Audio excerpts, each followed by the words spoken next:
Assalamualaikum warahmatullahi wabarakatuh. Jumpa lagi teman-teman bersama saya Misa Madura. Kali ini aku mau berbagi dengan kalian pengalaman hidup ya, ceritalah gitu. Semoga bermanfaat. Simak terus videonya. Apa itu teman-teman? Ceritanya Pak Suku kena denda dulu teman-teman sebesar 27.000 real, yaitu setara dengan 100 juta, boleh kurang boleh lebih ya. Kalau seperti sekarang lebih dari 100 juta ya teman-teman. Ini ceritanya 6 tahun yang lalu ya teman-teman. Pada waktu itu teman-teman kita sudah bersiap mau mudik ke Indonesia ya, mau liburan. Kita berempat, aku, suami dan kedua anak kami ya. Nah, pada waktu itu Pak Suku paspornya sudah mati ya teman-teman, sudah habis tanggal lakunya. Jadi dia harus bikin paspor baru ya, diperbarui. Nah, padahal aku sudah nyuruh dia dari jauh-jauh hari, tapi dianya itu sibuk dan katanya paspor nggak akan lama, cuman 2 hari udah siap katanya gitu. Nah, pada waktu itu kitanya mau sebelum berangkat itu dari berapa hari ya? 12 hari ya teman-teman, karena kita sudah menempatkan tanggal tapi tiketnya belum dibeli, karena kita memang sering kalau mau mudik itu beli tiketnya itu pas kita mau berangkat seminggu gitu, kita baru beli tiket gitu, nggak beli tiketnya dari jauh-jauh hari. Pada waktu itu Pak Su mau, kenapa tahu dia kena denda teman-teman? Karena dia mau bikin paspor baru.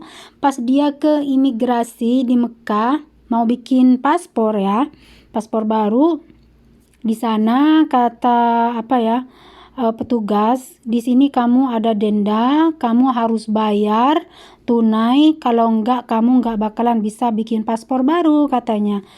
Nah, di sini dia terkejut sekali teman-teman. Dia kira dendanya itu mungkin 1.000, 2.000, 3.000 gitu. Karena dia yang tahu kena 4 kali kamera ya.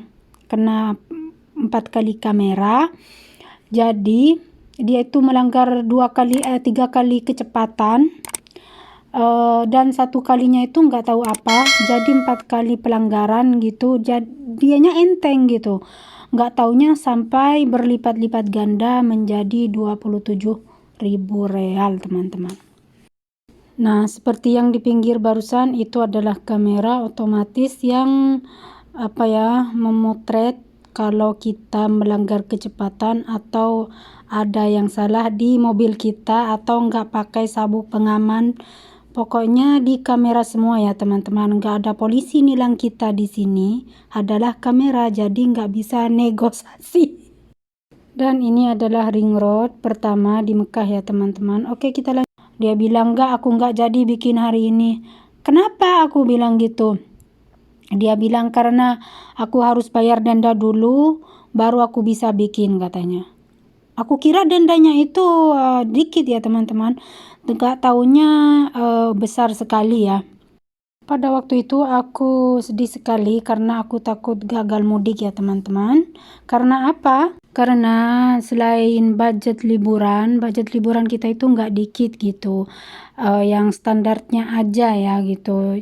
Untuk tiket dan liburan kita di Indonesia itu dan oleh-oleh segala macam itu memang nggak cukup teman-teman. Kita itu 200 juta itu nggak cukup beneran. Karena kita sering kalau pulang itu dulu sebelum punya anak itu masih bisa teman-teman, tapi sekarang karena anak kita sudah 2 gitu dan budgetnya itu bertambah gitu. Nah, kalau dibilang standarnya masih ya itu 200 jutaan lebih gitu teman-teman, budget liburannya aja ya teman-teman. Ini kan ditambah lagi ini dendanya ini 100 jutaan lah kurang lebih gitu. Tapi alhamdulillah pada waktu itu kami punya tabungan suami Pak Suku itu ada tabungan, katanya nggak apa-apa, katanya selain budget sudah disediakan untuk liburan tapi tabungan masih ada, katanya. Tapi yang bikin dia itu sedih, kenapa dia nggak bayar dari dulu gitu. Padahal pada waktu itu katanya dia mendapatkan 4 kali surat, harus di SMS ya, dari dari Surta ya, dari Murur. Kalau ada denda harus dibayar, tapi dia lupa ngebayarnya, teman-teman, lupa. Mungkin karena kesibukan dia ya, teman-teman, sebagai seorang engineering. Tapi aku itu juga kesel ke dia, teman-teman, kenapa sampai bertumpuk-tumpuk seperti itu ya. Padahal teman-teman, kalau dibayar itu mungkin hanya 1.500 itu 4 langgaran ya, kalau dibayar tepat waktunya gitu. Tapi karena dia lalai ya, seperti itu. Intinya teman-teman, yang ingin aku sampaikan, apa-apa itu kita harus kerjakan tepat waktunya gitu. Kalau enggak ya kelalaian itu akan menjadi fatal seperti yang dialami Pak Suku ini. Kitanya sudah Nah, di sini ini ada rumah sakit, teman-teman. Rumah sakit An-Nur, Mustashfa Nur kalau di sini ya namanya Arab. Rumah sakit An-Nur di sini, rumah sakit ini yang menampung jemaah haji, karena ini dekat dengan Aziziyah dan Mina ya. Mustashfa ini di antara Aziziyah. Jadi Mustashfa ini terbesar di Mekah ya. Mustashfa rumah sakit ini terbesar di Mekah. Rumah sakit pemerintah, yaitu gratis untuk warga Saudi ya, teman-teman. Dan di sini ada terowongan menuju ke Aziziyah. Oke, aku hanya sedikit di sini, sedikit di sana untuk bilang ke kalian tempat-tempat di Mekah. Tapi kan ceritanya intinya itu yang aku bilang tadi, teman-teman. Kelalaian itu akan menjadi fatal kalau kalau enggak dikerjakan tepat waktunya, teman-teman. Seperti Pak Suku ini, aku sangat sayang sekali dengan uang yang 27.000 itu, karena besar sekali gitulah, teman-teman ya. Dan ini Aziziyah ya, teman-teman. Ini aku mau pergi ke pasar ya, teman-teman, pagi-pagi. Aku ngevlognya pagi-pagi, oleh karena itu video ini aku sayang buang, jadi aku bikinin cerita ya, teman-teman, yaitu pengalaman hidup, pengalaman sendiri. Jadi begitulah kalau di Saudi Arabia itu peraturan lalu lintas itu enggak seperti di Indonesia ya, teman-teman. Di sini sekarang sudah otomatis itu kameranya yang ngeklik sendiri kalau melanggar kecepatan, kalau melanggar lampu merah. Yang paling besar pelanggaran itu, teman-teman, kalau dihitung lampu merah ya. Kalau lampu merah nyala kamu melanggar, 3.000 real, teman-teman, satu kali.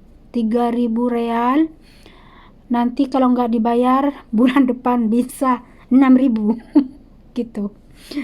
Nah, jadi hati-hatilah kalau kalian pakai mobil di Saudi Arabia ya. Sekarang sudah diterapkan di Jeddah dan di Riyadh dan di Demam ya. 3 kota itu sudah diterapkan jalur lalu lintas, jalur kanan, jalur tengah, dan jalur kiri. Yaitu yang kiri harus belok ke kiri, yang di tengah harus lurus ke depan jalannya, jangan belok ke sana ke sini, itu akan kena denda. Yang ke kanan harus megang jalur kanan dan harus belok ke kanan. Yaitu, teman-teman, kalau kalian di kota-kota yang diterapkan harus hati-hati ya, karena mungkin walaupun di Jeddah sudah ada, tapi mungkin nggak setiap jalan di Jeddah diterapkan peraturan ini, karena kameranya belum tersebar gitu, masih sedikit-sedikit di salah satu jalan di Jeddah. Mungkin mungkin tahun depan akan tersebar di seluruh Saudi Arabia. Ya itulah teman-teman info dari aku, semoga bermanfaat untuk kalian karena ini adalah pengalamanku sendiri. Wassalamualaikum warahmatullahi wabarakatuh.